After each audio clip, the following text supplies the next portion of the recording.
立法會主席 The President.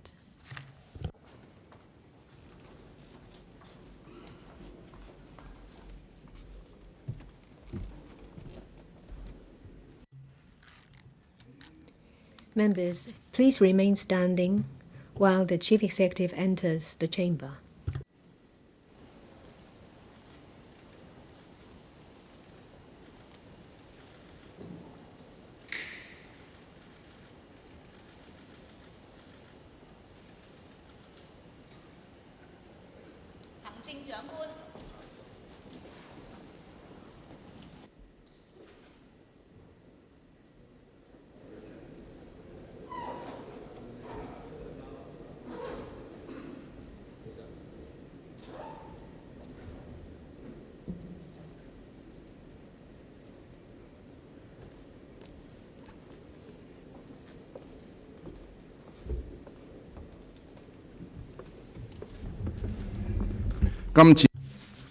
This is the first Chief Executive's interactive exchange question and answer session. I welcome the Chief Executive. And I'll call upon the Chief Executive to first address the Council. President, I think a lot. And I think about what is the highest level of patriotism administering Hong Kong. What creative development can we forge? And what value can we develop? Of course, the highest standard of patriotism administering Hong Kong is not to allow any traitors or foreign agents that betray our country to enter the Legislative Council. They will disrupt the successful implementation of one country, two systems. But there should be a level higher than that under patriotism administering Hong Kong. This level allows the executive as well as the legislature to work together to build Hong Kong. What I feel after I've taken office is that in order for patriotism administering Hong Kong to maximize their potential, there should be three elements. First, to work as one, to put our efforts together, to work together for the same goal. Second, interaction and consensus. Legislators and officials, through interaction and forging of consensus, are to reach the same goal. 3. Vision. When patriots administering Hong Kong, when they look at a problem, they see the trees and the forest. They have a macro perspective, they have a national perspective and an international perspective. They work together to build our country and Hong Kong into one of the best in the world. Under the principle of executive-led, after I've taken office, I've started the anti-chamber exchange session, which started a new chapter of healthy interaction. We've achieved positive results. This is the Chief Executive's interactive exchange question and answer session. This is the second means to enhance the relation between the legislature and the executive. It gives us better quality of exchange. This combines a question and answer session, a motion debate, as well as policy consultation in one. We focus on macro issues, strategic issues. This allows legislators and the chief executive to work together on major issues. Through the exchange and the interaction, we forge consensus. I thank the President for agreeing with my proposal. Today we have the Chief Executive's interactive exchange question and answer session. The theme is the spirit of the 20th Party Congress and the two sessions. Our goal is to build Hong Kong. In the report, there are important statements relating to one country, two systems, and the development of Hong Kong. This is a good conclusion of one country, two systems. And this is an important principle since the reunification. We need to have the correct understanding, in-depth understanding of this. The two sessions implement the spirit of the 20th National Congress report. There are a number of action and measures. A lot of them will shed light in Hong Kong's development. We learned that we have to have an in-depth understanding of problems. In Chapter 2, there are 6 determinations. We have to be determined that people are most important. We have to be self-reliant. We have to be innovative. And we have to look at problems and find solutions, and we have to have a macro perspective. These 6 principles made us understand that what we need to do and the path to take, as well as the direction to follow in the development of Hong Kong. And there is one respect that I have a very insightful feeling, and we all need to bear this into mind. All patriots, we have to make good use of history to reflect on reality, to look at the phenomenon and understand the substance and essence. We have to look at the long term, short term. We have to look at macro perspective and the micro level. We have to look at the general relationship and the special relationship. We have to continue to work on our historical views and our analytical views, and to be critical about good development, as well as adopt the bottom line thinking. We have to be visionary. We have to look at the overall design in the implementation of various measures. There are 15 chapters in the 20th Congress report. There are 8 that are relevant to Hong Kong.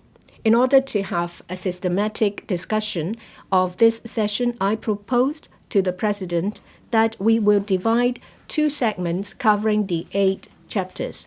I agree. I thank the President for his agreement. The first one is in relation to stability and security. It covers national security, one country, two system, and the rule of law. The second one covers development and well-being. It covers the other 5 chapters. That is, in relation to high-quality development, using science to develop our country, people's livelihood, culture, and green development. I hope that with the discussion on the 20th Congress report, as well as the 2 sessions, we, that is, I myself and legislators, will have a good discussion for the development of Hong Kong. And in this interactive exchange question and answer session, members may ask questions of me. They may express their views or do both. Apart from answering questions, I can also consult members for the incorporation into our policies. And if the issues raised by members are outside the scope of the chapters I've just covered, of course, I will answer as well. The legislature has a constitutional status. I believe that this interactive session will give a better understanding for the general public of the spirit of the Congress report, as well as the 2 sessions. They will get a better understanding of the value created by patriots administering Hong Kong, and it will also make them understand that we all need to work together to forge consensus, to have better interaction, to better build Hong Kong. The theme of this question and answer session is the spirit of the 20th Party Congress and the 2 sessions. There will be 2 segments. Details are set out in the letter from the administration in the appendix to the script. Members have been informed that in order to make full use of the meeting time so more members can speak, the speaking time for each member is limited to 2 minutes. Members may ask the Chief Executive questions, express your views, or do both. At the start of each segment, I will ask members who wish to speak in that segment to press the Request to Speak button. The topic of the first segment is security and stability. This segment starts now. Members who wish to speak in this segment, please press the Request to Speak button. Chief Executive, you're invited to speak on the first segment. Thank you, President. Security and stability covers 3 chapters in the report. That is, in relation to rule of law, Chapter 7, national security and social stability, that is, Chapter 11, as well as upholding and improving the policy of one country, two systems, and promoting national reunification, which is Chapter 13. National security is heavily related to one country, two systems. The highest principle of one country, two systems is to secure the sovereignty, development interest, and security of our country. In these chapters, it covers the upholding of one country, two systems to implement patriots administering Hong Kong and to implement mechanisms to ensure national security. And there is the executive-led approach, and support is given to the chief executive to administer Hong Kong by rule of law. The executive and the legislature will work very hard to sanction behavior and actions that undermine national security. The chief executive will also perform a constitutional duty to legislate for Article 23 and to put in place relevant mechanisms.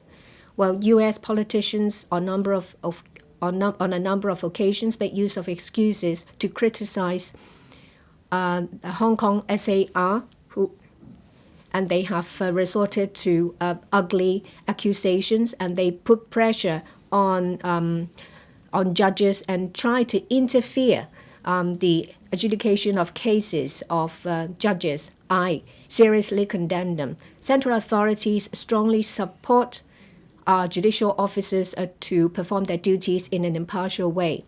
Overseas politicians openly put pressure on judges, and they are external forces, and they maliciously try to disrupt Hong Kong.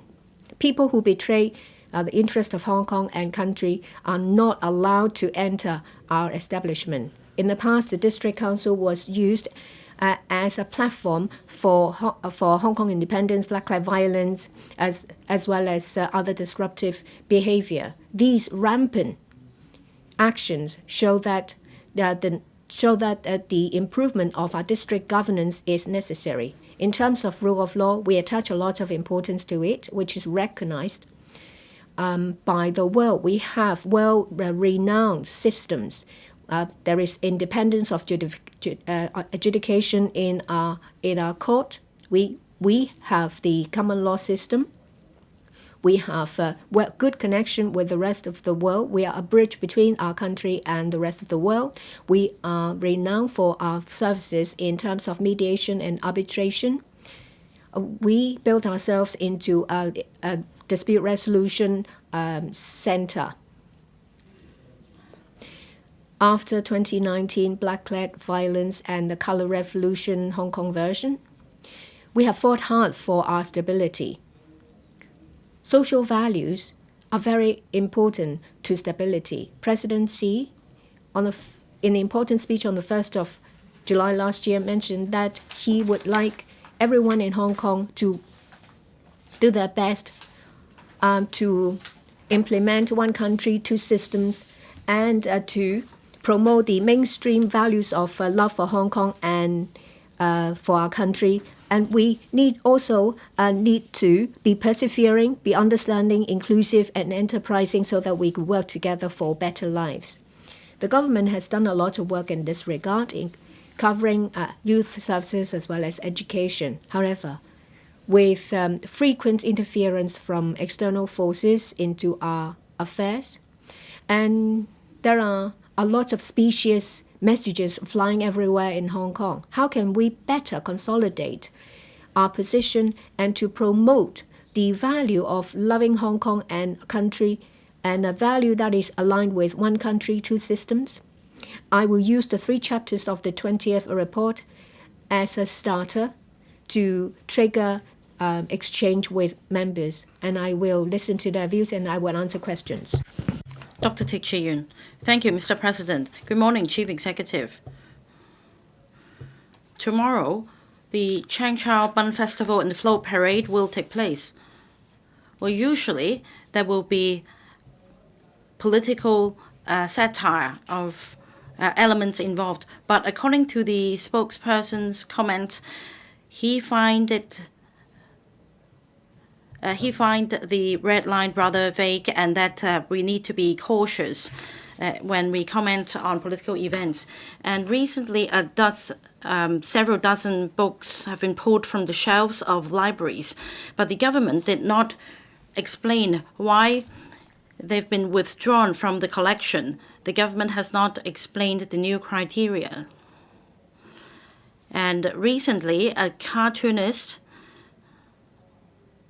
publishing satire articles in the newspapers have been asked to stop, and the newspaper concerned no longer publishes his work. There is a prevailing perception that the freedom of speech is at stake. Time and again, the government has emphasized that the freedom of expression remains in Hong Kong after implementation of the national security law. Chief Executive, can you tell us how you can strike a balance between national security and freedom of expression? How do you salvage public confidence? Ms. Sari Lee. Mr. President, I'd like to take this question first. Let me take Dr. Tik's question.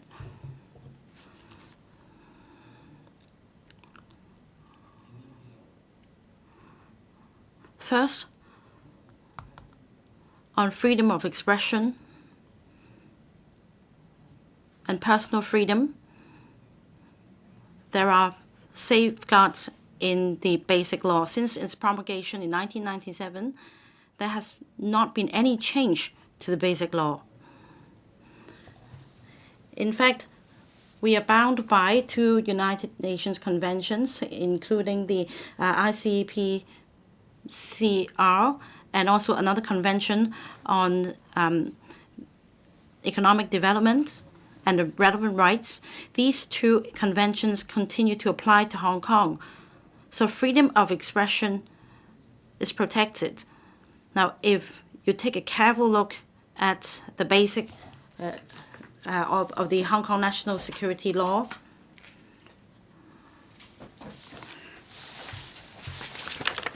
at the outset in Chapter 1, it clearly provides that personal freedom will be protected, and all international conventions relating to the lawful rights and interests will remain in force and applicable to Hong Kong. So anything relating to the rights of an individual will be protected, and any case will be adjudicated on the basis of facts. In fact, the Hong Kong National Security Law clearly stipulates the 4 offenses. So, as far as freedom in Hong Kong is concerned, including the freedom of assembly, free press, all these are safeguarded. However, what is important is that we all need to abide by the law, and that is also stated in the international conventions. When it comes to library collections, I have trust in my professional colleagues in making good judgment. However, I've also reiterated that when it comes to public libraries collection, these are books that we recommend reading by the public. Of course, we are not going to recommend any book that may carry the wrong values or that may have copyright issues.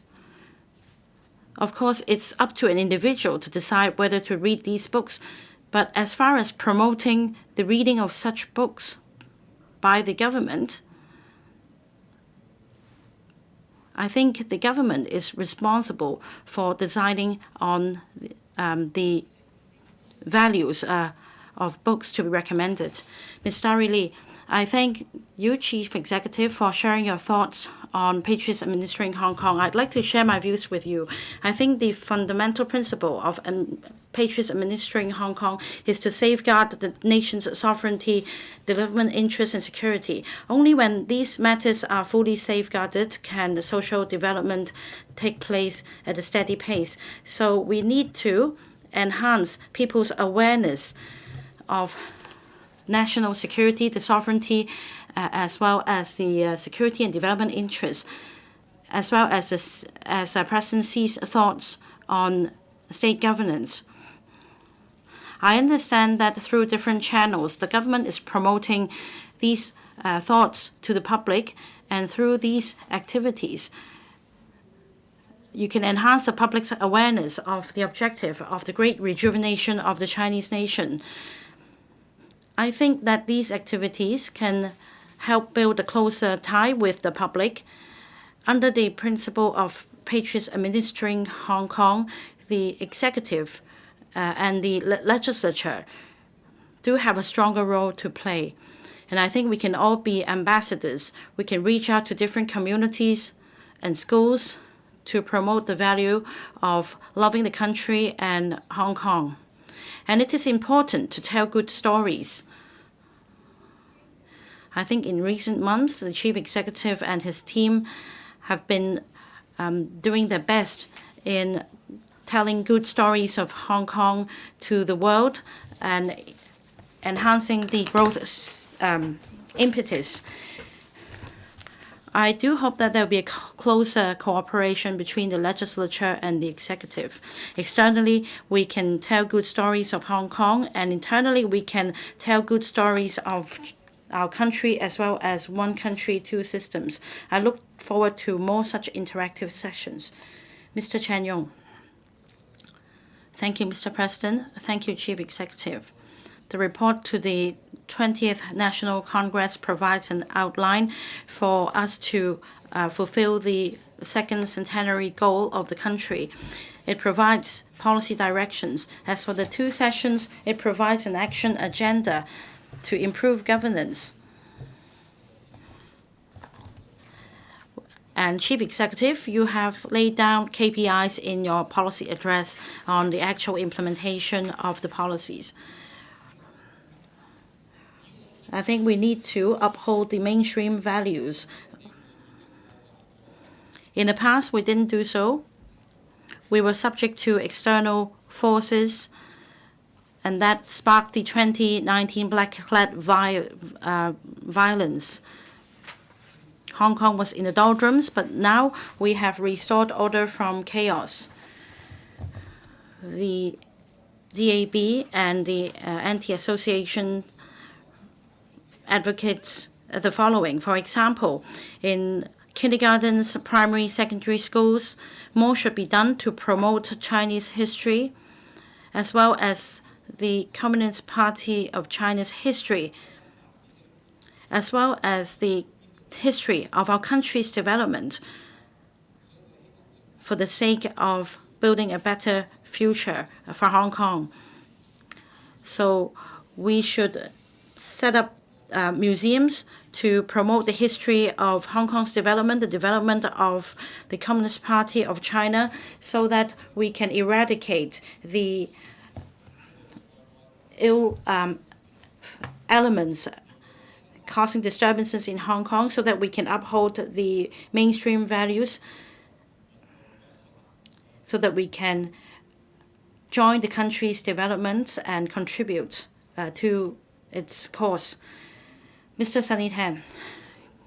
Good morning, Chief Executive. In the 20th National Congress report in the 14th Five-Year Plan, there are measures on promoting Greater Bay Area development and how we can help businesses tap opportunities in the Greater Bay Area. I'm wearing this Chinese-style suit. What do you think, Chief Executive? I think it looks very nice. We have local designers producing Chinese suits. I hope that you can help them tap the GBA market. But then under one country, two systems, they face challenges. For example, Greater Bay Area standards. Recently, a MOU has been signed and a list of 110 items have been included in the list of cooperation. Now, my question for the SAR government is how you could make use of this list so as to better explore the GBA market. As for testing services, testing and certification is one of our advantages. So will you promote testing and certification services in the Greater Bay Area market so as to help contribute to our country's development? First, I thank Mr. Sunny Tang for suiting up with this really nice-looking Chinese suit. You have a very good stature, and of course this also complements this well-designed suit.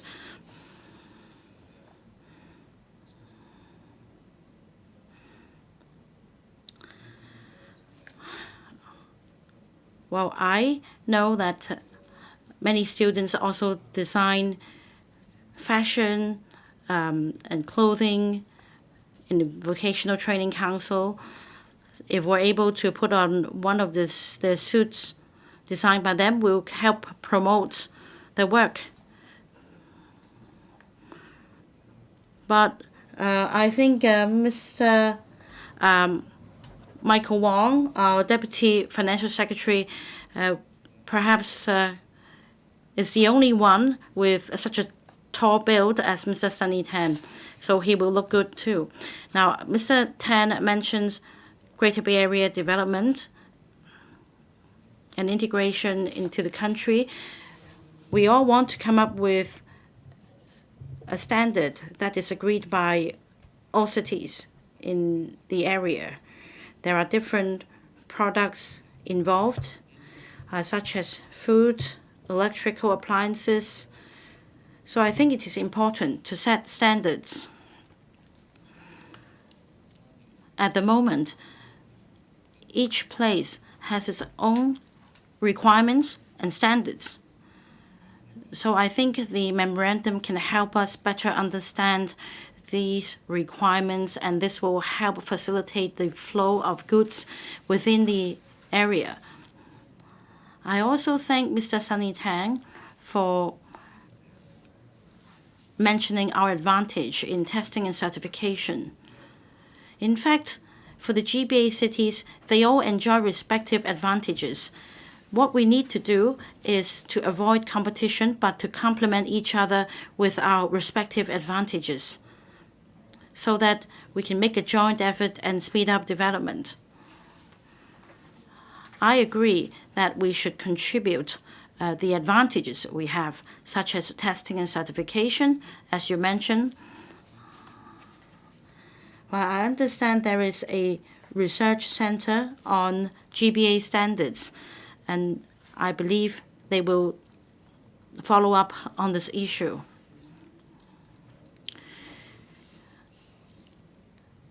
And what about the GBA label? Perhaps this can facilitate the export of goods.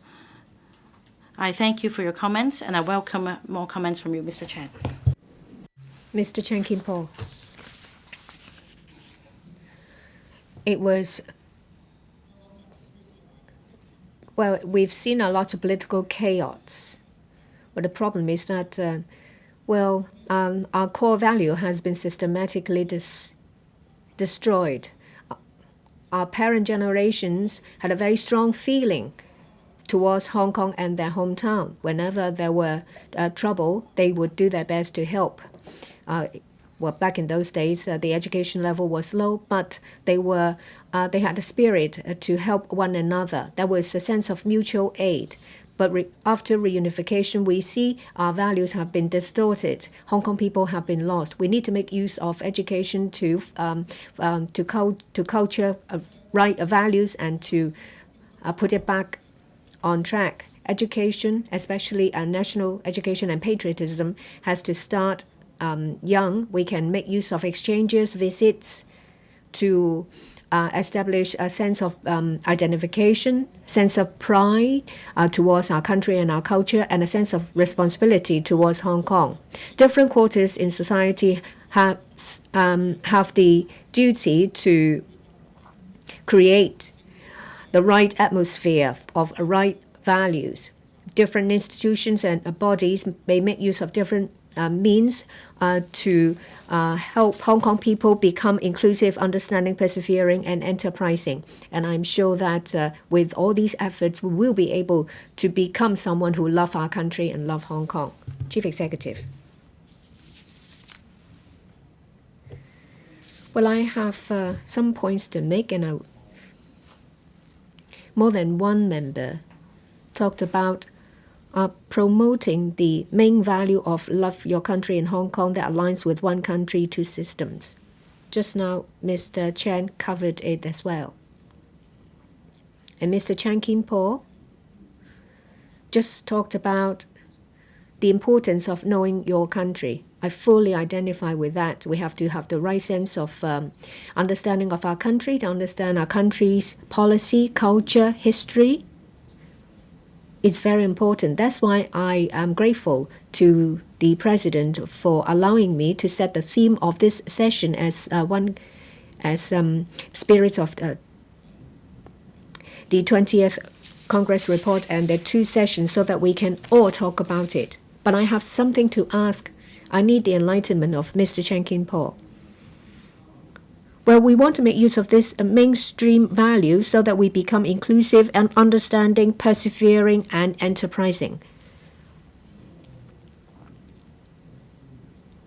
When I look at a problem, first I think about what is it all about, who should be involved, and when actions should be taken, and fourthly, what means have to be used. Regarding being inclusive, understanding, persevering, and enterprising, and I do believe that these values and these qualities should be promoted at all times. We've talked a lot about the spirit of Lion Rock. That's one of them. That's one of the manifestations. Legislators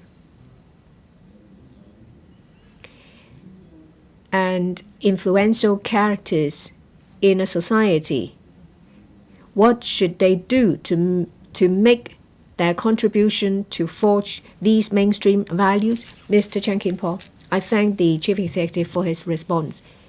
The Chief Executive is right that we need to promote that at all times, but that is we're talking about an urgent issue here. If we can resolve this, then everything will become easier.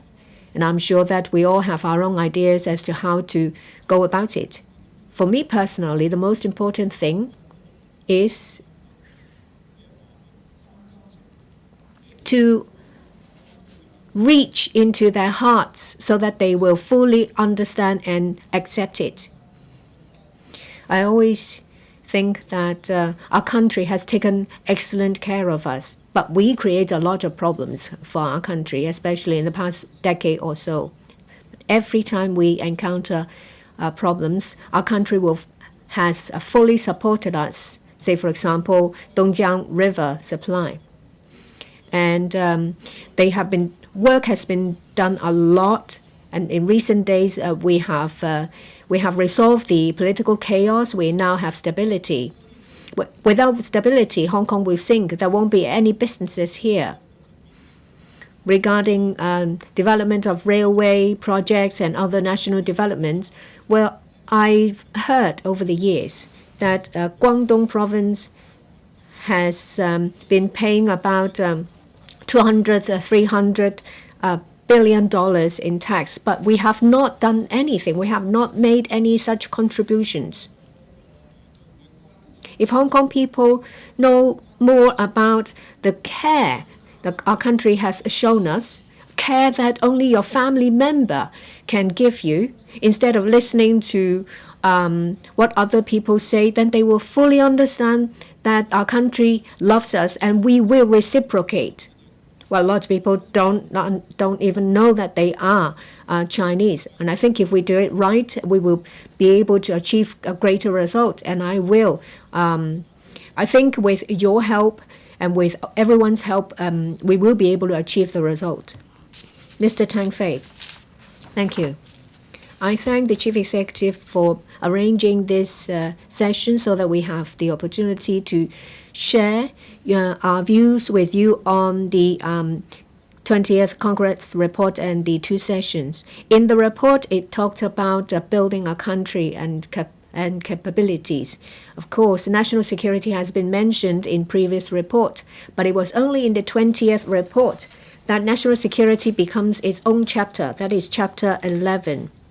It shows that national security is more important than in the old days. So we need to promote national security education. Yes, officials, legislators, everyone in society has the duty to promote national security towards our youngsters, but it should start from the school. When it comes to the teaching profession, there is no such subject that is no national security subject, unlike the higher institutions on the mainland. They have their own discipline.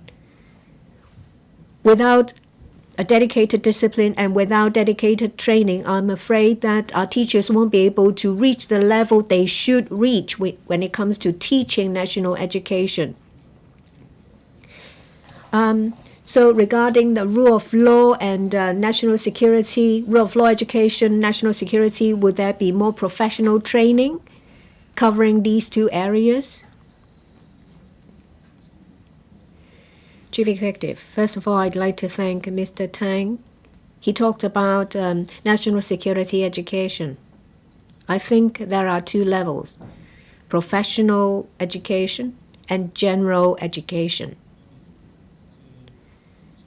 Mr. Tang talked about professional education on national security. That is important, but more important is general education on the concept of national security. When we look at the 4 areas covered by the national security, we're talking about very important matters. That is subversion, terrorists, and collusion. The 4 categories will not cover just people's everyday lives. That is, subversion, terrorist activities, collusion with a foreign country, and secession. So when we talk about national security, it is important that we think about the interest of our country. Regarding professional education, we can organize more seminars of a professional level to teachers, principals. We can arrange more training sessions.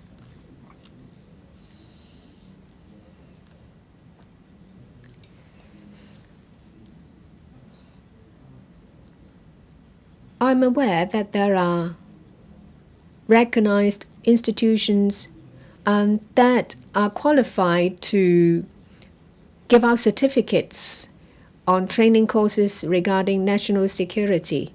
We will see how we can take our work further. National security should be part of our everyday lives.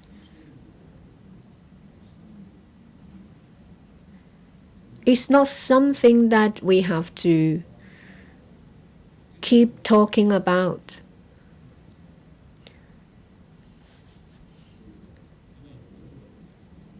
In our everyday lives, we see things, we hear things, and we learn about many different things through books, and we take part in activities. On these many different areas, we will enhance the national education. Chief Executive, would you like to make a concluding remark? Well, let's save time. We can go into the second segment. This is the end of the first segment. The second segment is about development and well-being. This segment starts now. Members who wish to speak in this segment, please press the request to speak button. Chief Executive, you're now invited to speak on the second segment.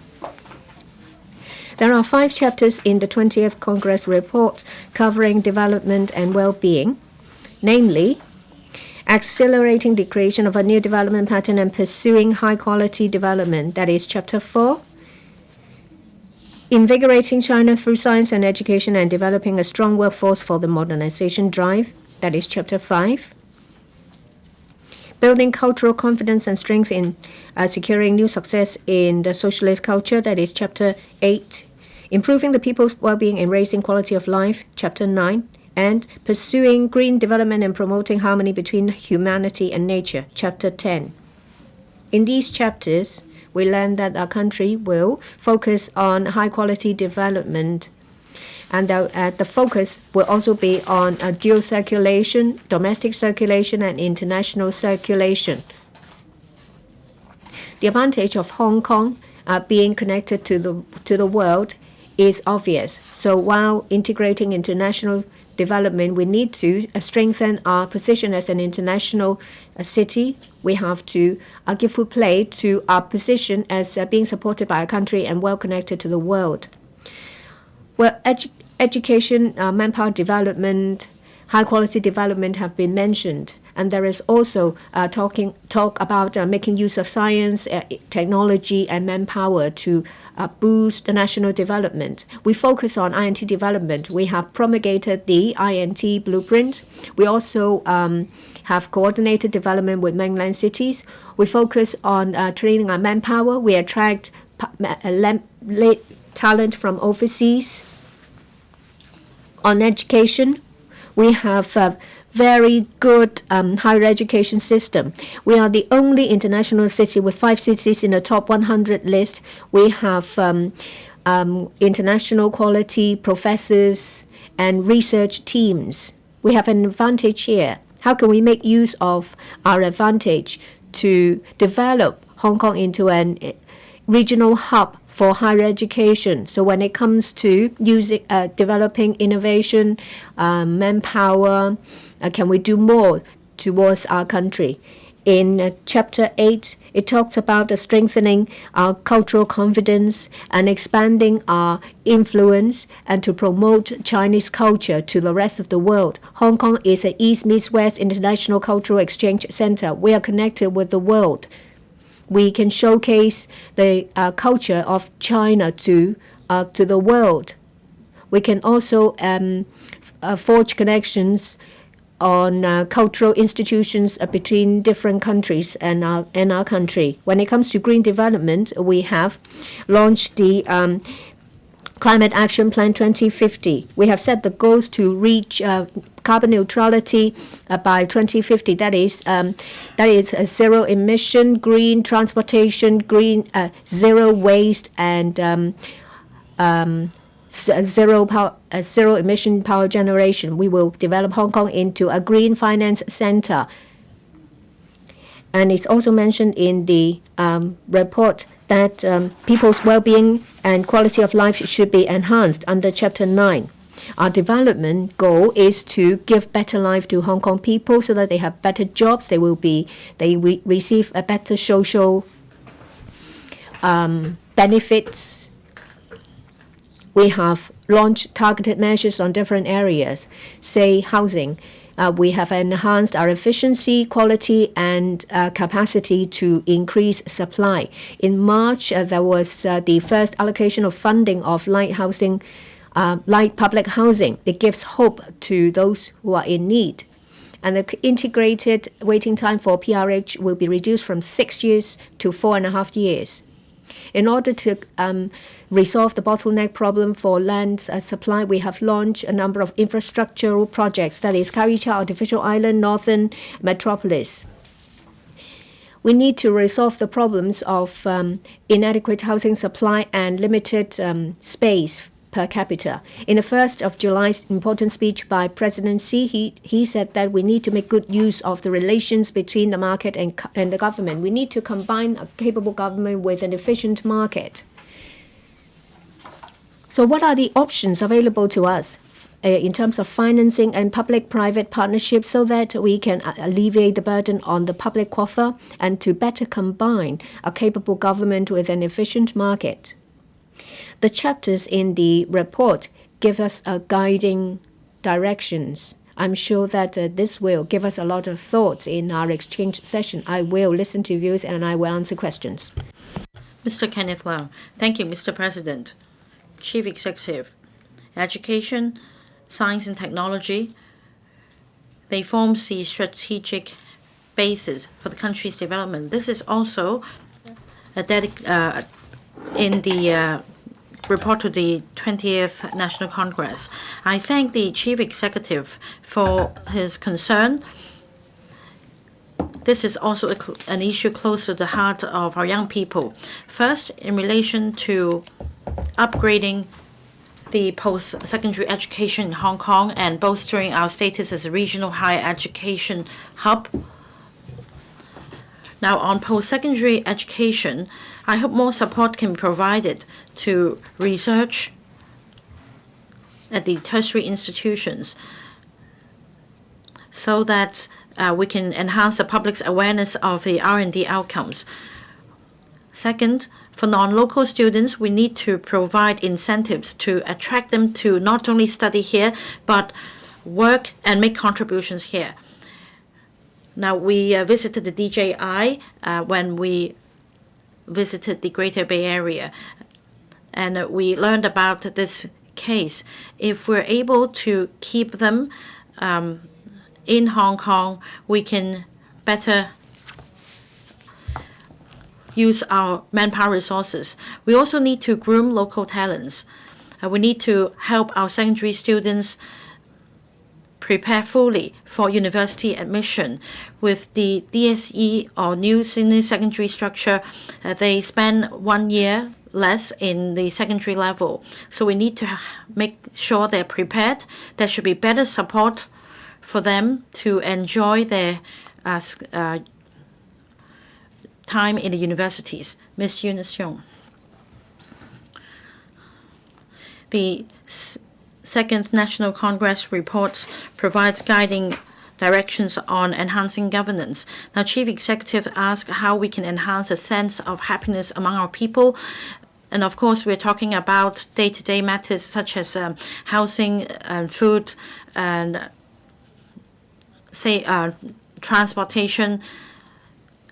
The government should improve the population policy and make sure that it's keeping in pace with demographic changes. For example, in Chapter 9 of the report, there should be an active approach to tackling the aging population.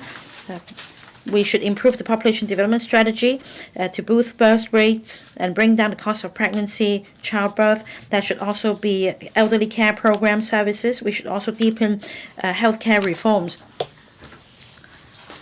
So in order to increase productivity within the region, we need to have a quality talent pool. We need to boost birth rates. We also need to improve population policy, promote I&T development so as to fulfill this primary mission.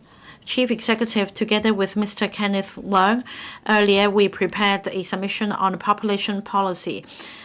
We have passed this document to the Chief Secretary. I hope that the Chief Executive and the administration can promote the population policy formulation to a higher level for participation by all levels of the government at the strategic level.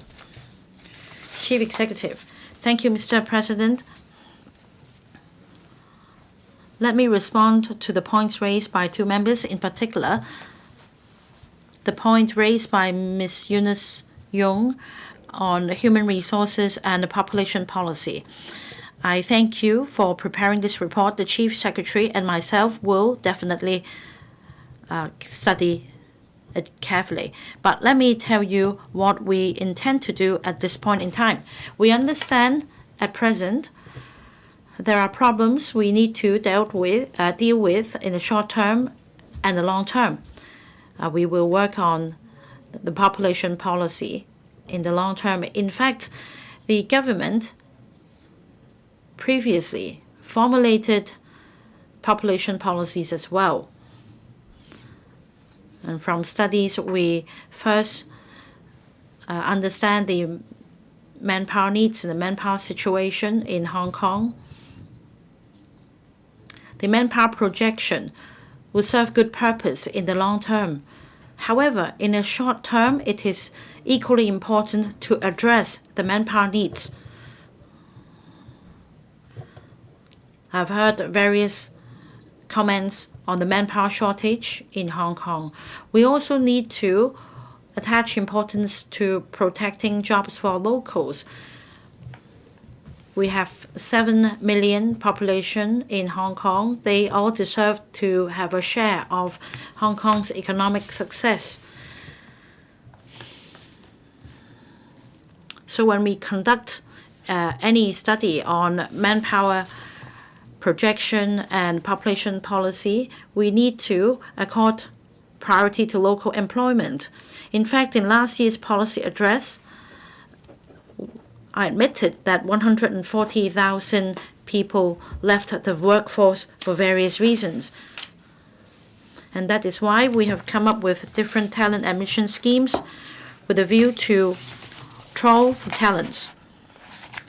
However, we also need to take targeted measures to tackle specific issues. Now, in terms of residential care homes, as you can see, there is an acute shortage, especially during the fifth wave of the pandemic. There is a need to import care workers for care homes. The second area is the construction industry. In the short term, we may need to import workers with different skills, some 10,000 of them in the short term. The third area is transport sector. So we will have to deal with manpower shortage in these three areas.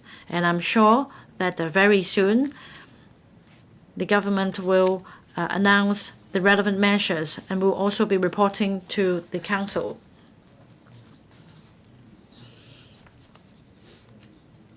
As for other considerations to meet the needs of the population, the last population policy can still apply to the present circumstances, including education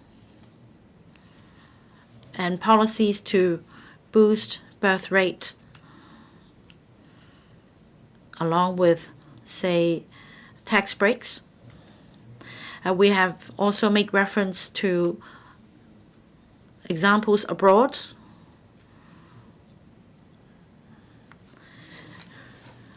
But there are still problems facing different governments. Some measures may not be as effective as expected. I thank Ms. Eunice Yung for her report.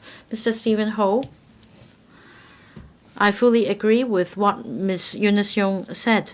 In order to enhance people's sense of happiness, we need to have food security. I'd like to talk about the development of marine economy as well as food security. That is an all-encompassing approach to food.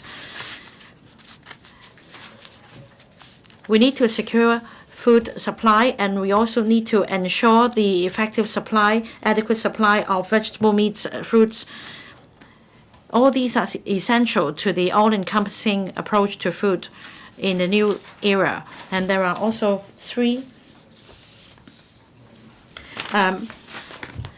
major initiatives. We need to develop agriculture. We also need to take forward the supply side management measures. So as far as Hong Kong is concerned, I see that the government has been making an effort. We do not have sufficient farmland, so we advocate multi-story operations. Now, for livestock farming, this can remain. What about the third initiative? From a single source of supply to supply-side management, there are still inadequacies in terms of wholesale food markets and its management. It has to do with the problem with aligning the standards in two places. The government should help up our agriculture and fisheries industries upgrade and transform. Now, on marine economy, in the northern metropolis, it is surrounded by estuaries on the eastern and western side. However, in Shenzhen, on the eastern side of Shenzhen, there are 6 to 7 piers related to high quality development of marine economy. There is no dovetailing strategy on our part, however. I don't think we are doing enough with our Mr. Stephen Ho. Well, just 10 more seconds, please. Stop. Mr. Ronald Chan. If I may, I'd like to first respond to Mr. Stephen Ho's question.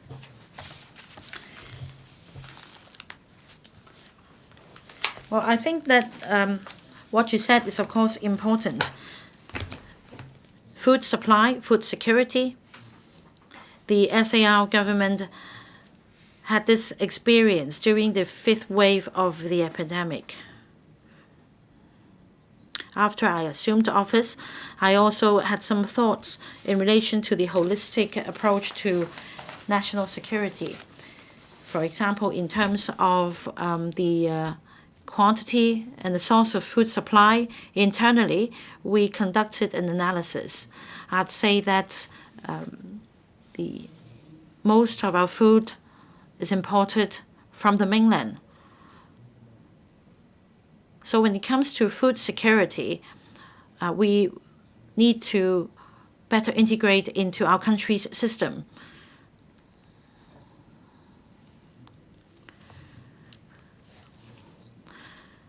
And I can tell you that we agree with the mainland authorities on a number of things. We are well taken care of in terms of the variety of food and the source of and the supply of food. And I also attach importance to the development of the agriculture and fisheries industry. That is why we've allocated $500 million respectively to the 2 development funds. The EEB is also discussing with the sector to formulate a blueprint for the development of the ANF industry. What you've said can be incorporated in the blueprint, including how we can complement each other's strengths and how we can help, for example, local fishermen in practicing fishing in the mainland so that we can complement each other's strengths. Mr. Ronald Chan, in the report, Presidency expresses clear support for Hong Kong and Macau to develop and to solve livelihood issues. Housing supply affects property prices and rental. Now, to solve these problems, Chief Executive Yuan said that both the Northern Metropolis and Kau Yi Chau artificial islands should be taken forward at the same time. However, there is a concern that over $1 trillion will have to be spent if these 2 projects are taken forward at the same time. And in fact, according to the Financial Secretary, most of the funding for Kau Yi Chau artificial islands will come from public-private partnership and the issuance of bonds. For the Northern Metropolis, income will come mostly from I&T development and the tax revenue therefrom in the long term. these financing options may not help solve the problem in the long run. We may need to securitize the infrastructure developments and other non-traditional financing channels in order to tackle the problems such as land bond and infrastructure securities. So, Chief Executive, will you make sure that instead of relying solely on public offers, you will make use of these financing tools and capitalize on the private sector so as to take innovative approach in raising funds from the private sector? Chief Executive, I thank Mr. Chen for his comments. We have a number of mega projects, and I am also concerned about the burden on the public coffers. I thank member for his support for, say, the financing option, so that by raising funds in the private sector, we can combine the capable government with an efficient market. We'll definitely consider quite actively any option that can help raise funds in the private sector to alleviate the burden on public coffers. This includes the issuance of bonds, public-private partnership, as well as allowing the private developer to have a share of the development income to fund the development. And also, for example, for City 1 in Sha Tin, we had this successful example. The developer was allowed to develop the surrounding area.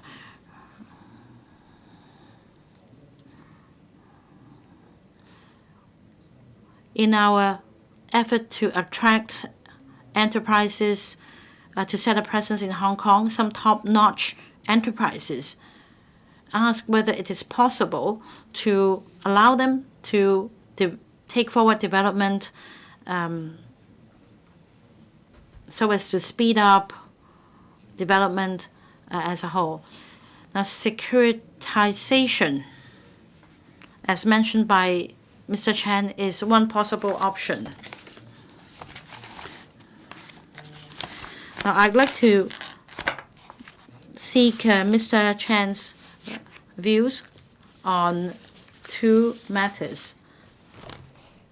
Sure. Should we securitize the infrastructure development now or in the future? The infrastructure projects will span a number of years.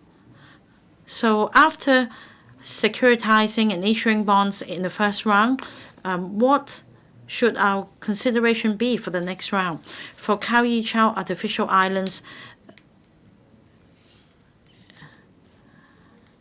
it may be easier to project the cost, but what about the northern metropolis covering such a vast area?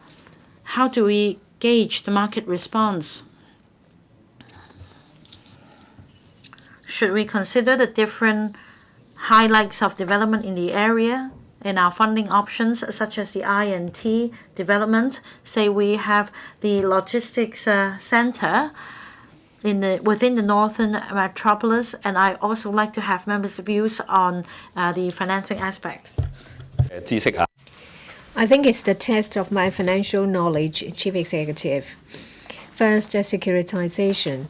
Well, the condition is that there should be stable income. You package the income and turn it into securities for investors. So for the first round of securitization, when infrastructures don't have any income, it's very difficult to sell these securities.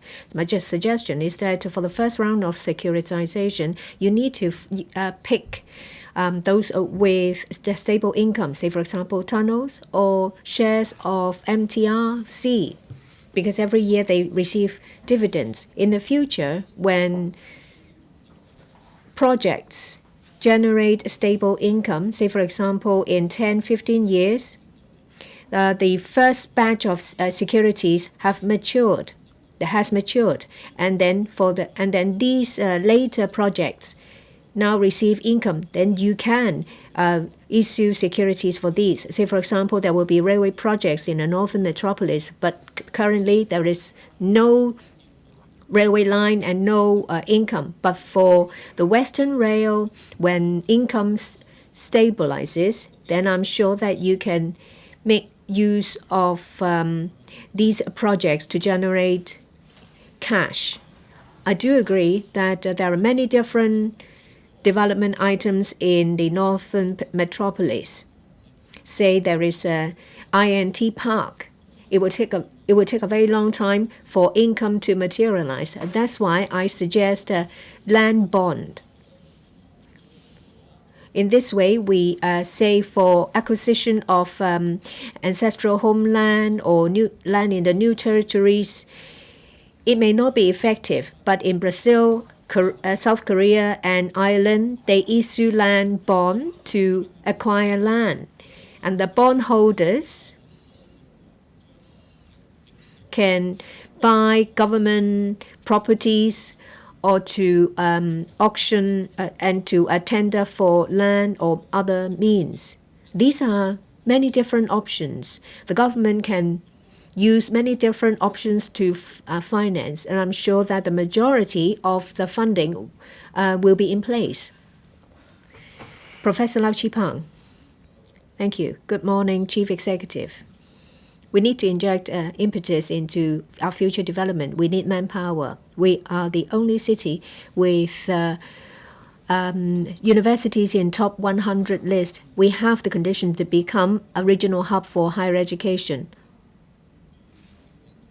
The Hong Kong University recruit professors and high positions from everywhere in the world. So we have recruited elites, and this in turn is great contribution to our R&T, to our research and development realm. We have churned out a lot of doctorate students from the mainland, but universities can only recruit no more than 20% of self-financed students. For other institutions, no more than 10%. So there is not enough capacity and not enough foreign students to turn Hong Kong into an international hub. I suggest that these limits should be relaxed, and the focus should be on GBA as well. There can be a direct allocation of 5,000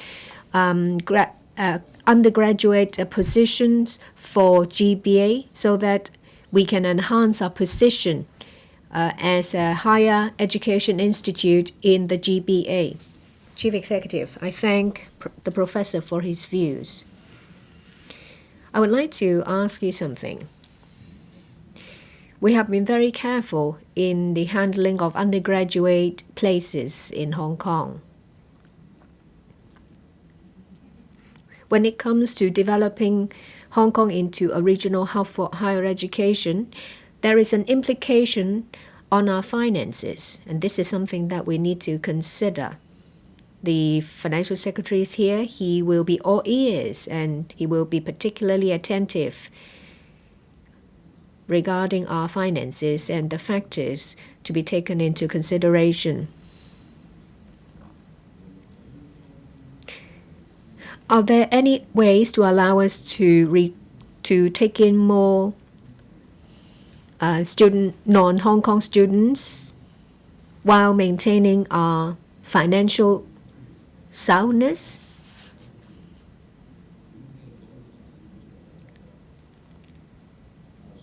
How can we develop Hong Kong into an education hub?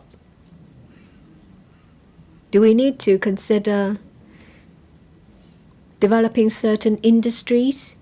I think it's down to striking the right balance.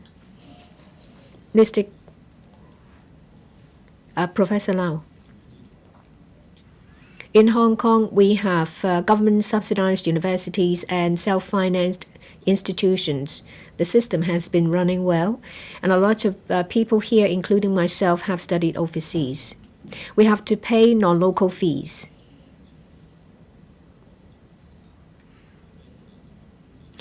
So you can adjust the fees chargeable to local students and non-local students.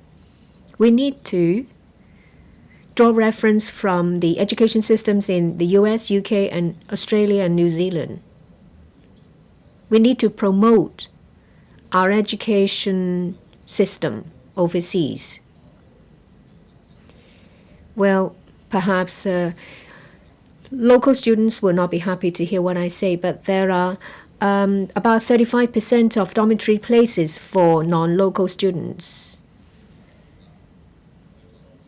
We can increase the number of dormitory places or allocate more places to non-local students to solve their accommodation problems. For master's degree students, we've seen a lot of them coming to Hong Kong, and we've learned a lot from them. They only stay here for about 1 year. And everything has gone well. This is not a financial burden, and this is indeed an opportunity to turn education into an industry. Mr. Chow Man Kwong, good morning, Chief Executive. I'd like to ride on this issue to talk about improving Hong Kong's development impetus using higher education. We talk about using science and technology and training manpower to develop the country in the 20th Congress report. The purpose is to serve national development. We see that because of populists, there are obstacles set for a higher education system. Say for bachelor's degree in universities, no more than 10% in subsidized, no more than 20% of places for non-local students in government subsidized universities, and no more than 10% in self-financed institutions. Well, when I studied 20 years ago, it was $42,000 per year. It hasn't changed. But regarding non-local students, and they have to pay about $120,000 or $140,000 for an undergraduate places, so they don't use public money. We're talking about top students coming to Hong Kong. We have talk about an aging population, low fertility rate, exodus of talents, and manpower mismatch. We have 73,000 people sitting for the DSE a decade ago, now about 40,000, and our annual birth rate is number of births is about 32,000. And I would like to emphasize that this has nothing to do with public finances. So I do think that this ceiling should be scrapped. Regarding research and development, please stop.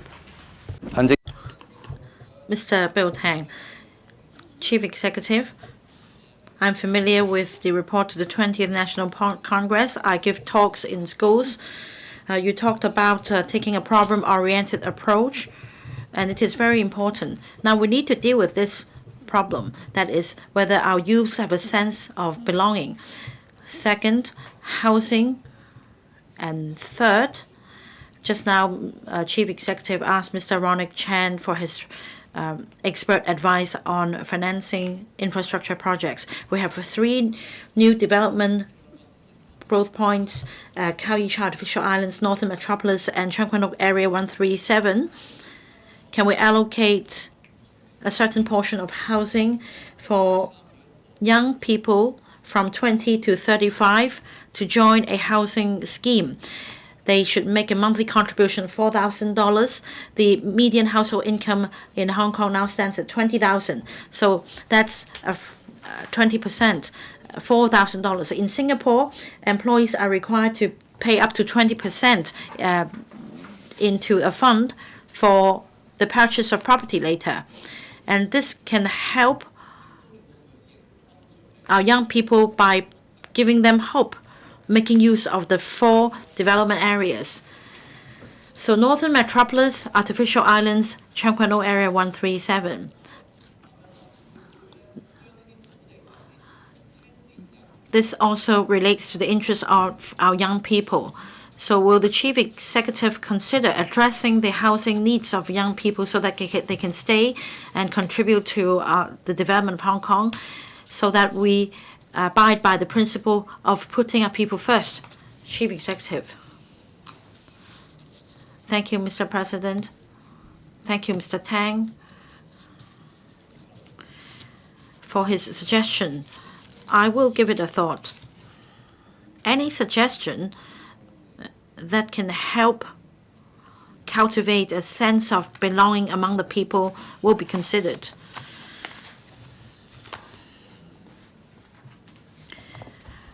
The member talked about this novel concept. We will definitely give it a thought. When it comes to housing policy, new development projects, we'll consider anything that can have an impact. After I delivered the policy address,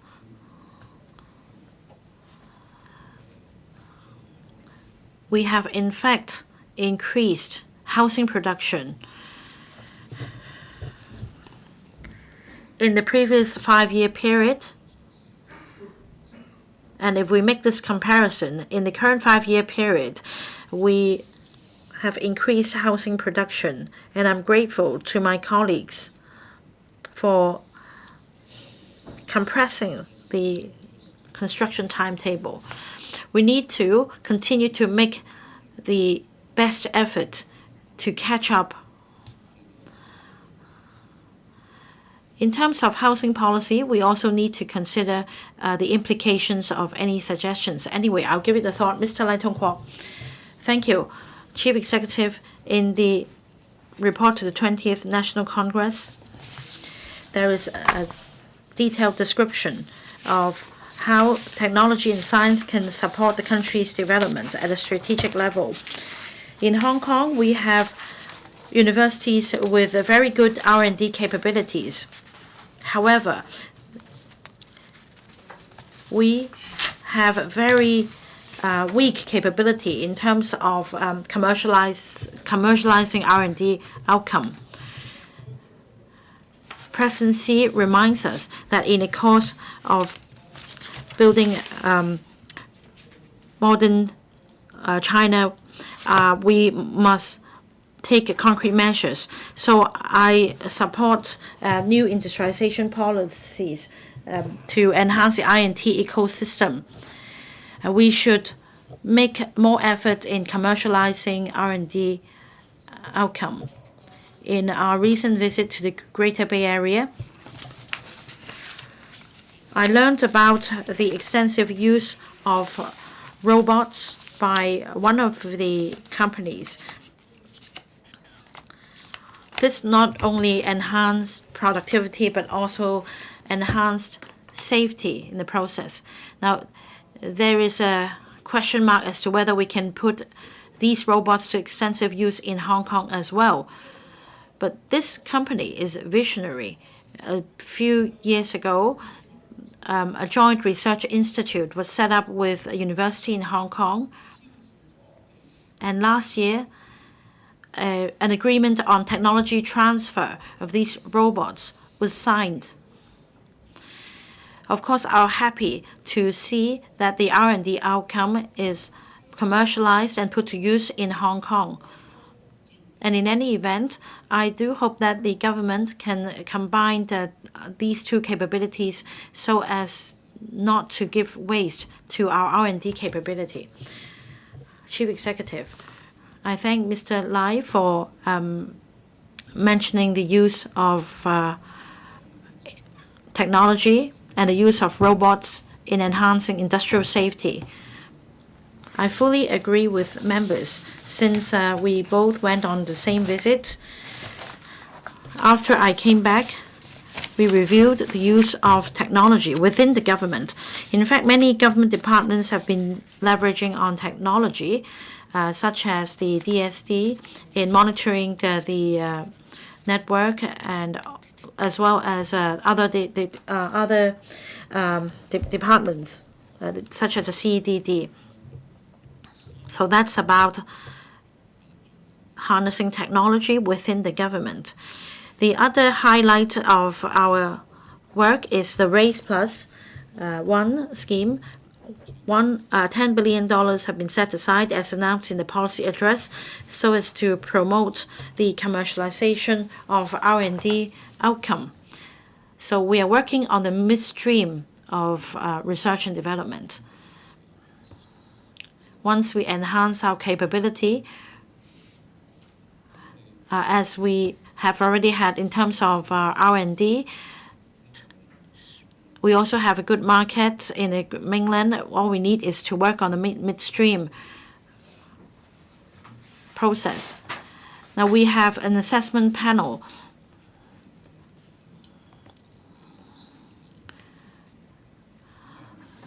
or a vetting committee. We do hope that we'll be able to present results to the public as quickly as possible.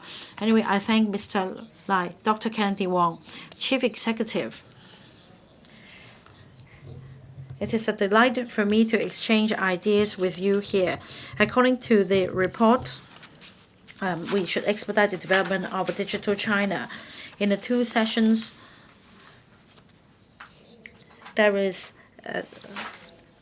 support for the development of platform economy.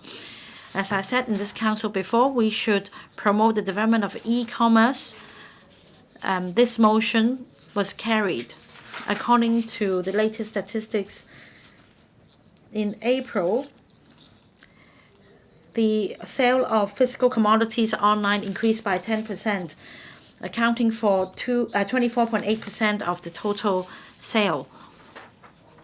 There is huge potential when it comes to online sales channels. However, we are facing a crisis in terms of export of goods in Hong Kong. I have a number of suggestions. First, we should make use of cross-border e-commerce to enhance connectivity and tap markets in ASEAN as well as other markets. At the high level, e-commerce promotion fund should be set up to provide tax incentives for SMEs to promote e-commerce development. Third, in our country, there is a Minister of Commerce. There is also the dedicated post at the provincial level. We should set up a dedicated post so as to enhance G2G communication to address issues relating to customs clearance, settlement, delivery, so on and so forth. Chief Executive, thank you. I thank Mr. Kennedy Wong. Well, it is always my policy to have the Chief Secretary taking up coordination work. But we don't necessarily announce it every single time because the goal is to resolve a problem. Once it's done, that's it. And we have Deputy Chief Secretary.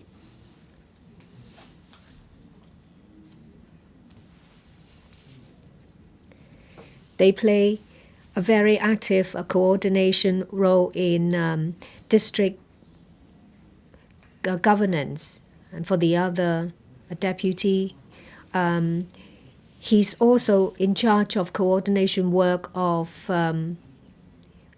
areas that cover different places, say the GBA.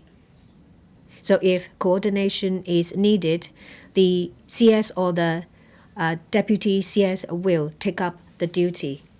I believe that we need to work on 2 areas regarding e-commerce. First, infrastructure. We need to ensure alignment of the infrastructure of the 2 places. I'm not worried in this regard because, well, we have the connection of LegCo during the pandemic. It was done. If there is an alignment of standards regarding R&D, that would be great. So we have dedicated task forces working on this issue. At the beginning, they would talk about standards, say customs clearance. The Secretary for Security talked about design of the system at the outset. We don't want modification. We want it to be designed well. So that is in relation to alignment. Certification and verification, we have e-signature. And that is an issue of authentication. We talk about this in the integration of in the GBA. We also have I Am Smart, which is an identity authentication app in Hong Kong. As to how we can expand its function and use, we will work on it. Thank you. Chief Executive, 20 members are waiting to have an exchange with you. Will you stay for another 15 minutes so that we can allow a couple more members to speak? Next, Mr. Kingsley Wong. Mr. Kingsley Wong.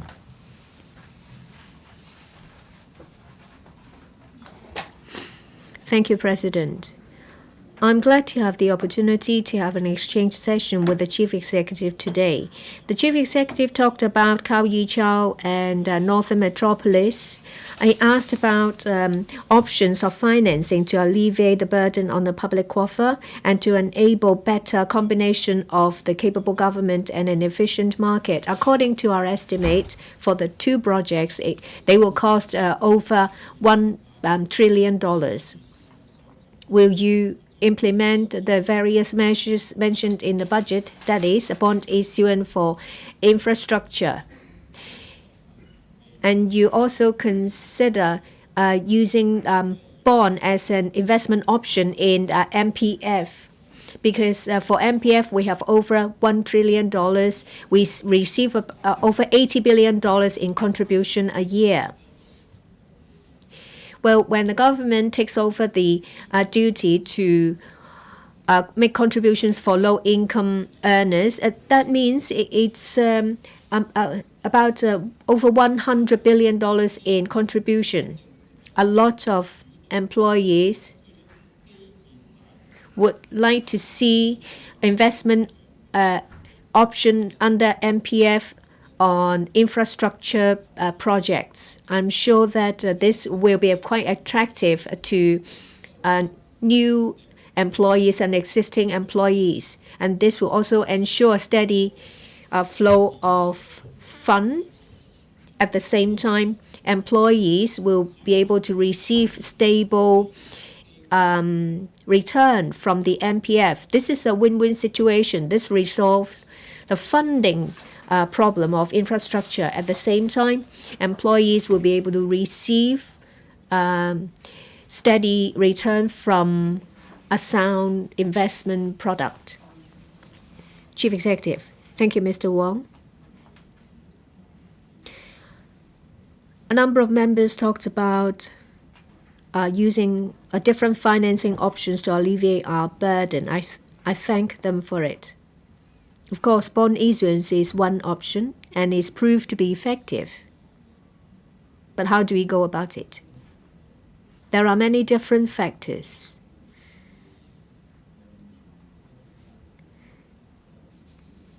We need to consider these options and the factors at play at different stages. Whatever financing option it is, I believe that we need to give people the right to choose. We're talking about the use of public money. Investment is a personal choice. At the same time, I would like to see our citizens sharing the fruit of our development. I'm sure that you're all very confident about Hong Kong's future. According to various reports and rating agencies, we see plenty of confidence on our future. And of course, if we can allow members of the public to share the fruit of our development, that would be great. I respect individuals for their choices. So we will give a lot of weight to personal choices. I thank you for your suggestion, but in the end, we need to listen to experts. But you have shed light on what we can do. Mr. Jeffrey Lam. President and Chief Executive, first of all, I'd like to thank you for your work in the past 11 months on behalf of my sector. Our sector expressed their support because they think that you're willing to listen and are willing to put words into action. Well, we talk about many different issues, and in this segment we talk about development. We think the government needs to do more. Regarding legislation, a lot of the laws have been outdated. They were enacted over 100 years ago and still they are in force. I do understand that you're working on it bit by bit, but we don't have enough time. Will there be a dedicated team to look at these legislations and make amendments? And there is still a sense of bureaucracy within the government that needs to be addressed. If we want people to feel happy, we need to deliver on their priorities and feel their pulse. We talk about economic issues, financial issues, say bond issuance. I fully subscribe with the points raised by Mr. Ronnie Wong. It's Ronnie Chan. We talk about bond issuance. These are only for institutional investors. How can we open these bonds for purchase by individual investors so that everyone will be happy? I hope that government policies should feel the pulse of the public, and we need to do more in this regard. Chief Executive. Thank you, Mr. President. I thank Mr. Lam for his comment. The government has a lot on its plate. The government helps people by addressing issues. It is important to accord priority to what is most needed, because I am one for a result-oriented approach. I want to resolve issues as quickly as possible. That is why, in terms of legislation, we need to take the most effective approach. Now, in terms of land approval and development, we have tabled into the Council a bill so as to streamline and improve the procedures. Second point, the government always strive to make things better. I welcome Mr. Lam's comment, but at the same time, I'm grateful to my colleagues. After I've assumed office, I have always been grateful for my colleagues' effort, so that as we share the same goal, we can achieve progress in the shortest period of time. And I welcome your suggestions about allowing individual investors to purchase the bonds for the purpose of building a better Hong Kong and allowing everyone to have a share of success. Of course, we need to consider allowing individuals to be able to purchase the bonds. I'll give it a thought. Mr. Andrew Lam. Thank you, Mr. President. Thank you, Chief Executive. We want to attract enterprises and thoughtful talents. In order to take forward high-quality development, we need to have land. So I'm strongly support taking forward both the Northern Metropolis and the Kao Yi Artificial Islands projects. Now, Chief Executive, as you may be aware, there is a concern on the burden on the public coffers. My learned friends here have talked about financing the infrastructure projects. And in fact, we have had experience of public-private participation in the previous development projects, such as Tin Shui Wai and also City 1 in Sha Tin, would cover these examples. So it's just a matter of resolve on the part of the government. I think the major concern is cash flow. So I support the issuance of bonds. I don't wish to repeat what other members have suggested, but allow me to provide my own views. And I am happy to learn that the Chief Executive would also like to allow everyone to have a share of economic success. Now, in terms of the Northern Metropolis, there will be a major land resumption exercise. My suggestion is to allow land title owners to participate in the development process by exchanging the land title with securities or bonds. The government can also consider whether to allow developers to take forward development on the land for free. If you pioneer this initiative, I'm sure that many will join you. Chief Executive, thank you. I thank Mr. Andrew Lam for his comments. Mr. Lam advocates exchanging land for shares, for options. Well, we have done that before as well. But let me share with you, in the UAE, in the Middle East,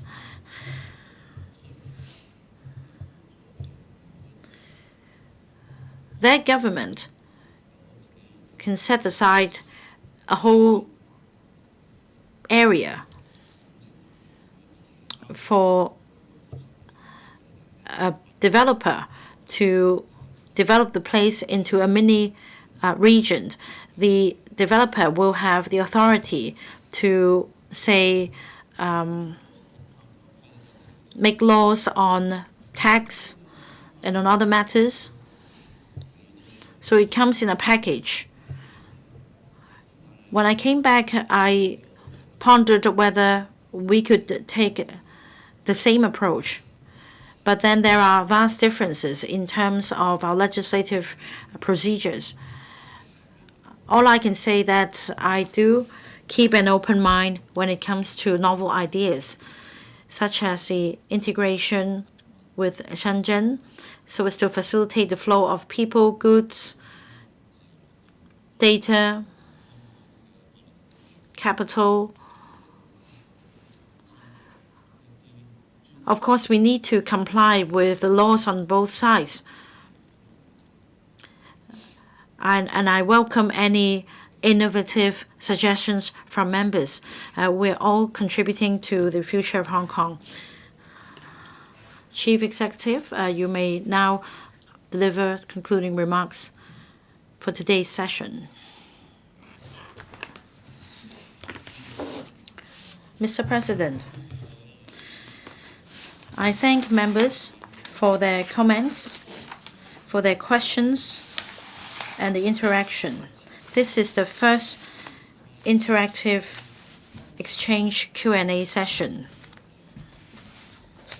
that we have created a new chapter on building a patriotic force for the future development of Hong Kong. I thank members for their comments on the relevant areas. My team and myself will mull over their comments.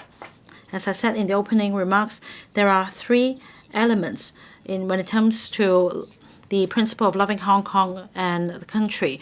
We need to work as one. We also need to consider things from a holistic and high-level perspective. We talked about long-term development issues We also talk about macro issues.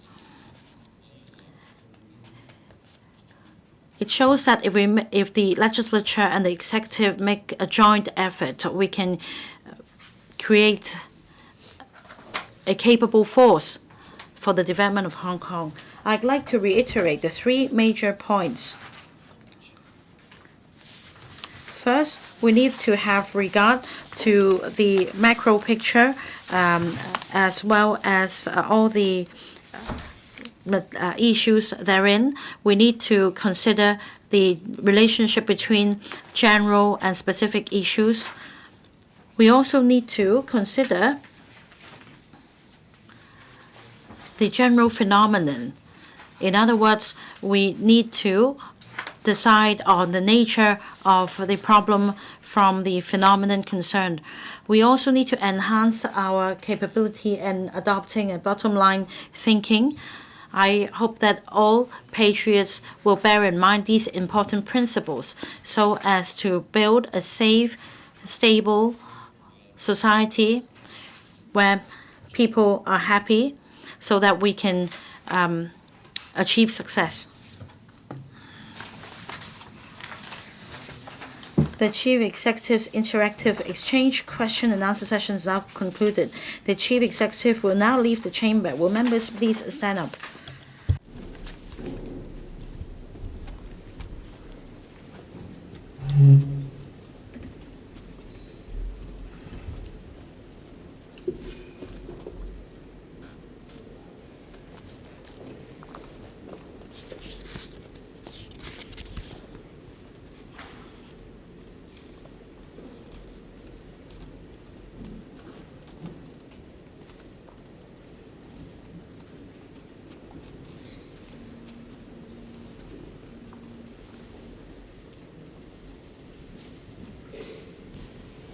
Chief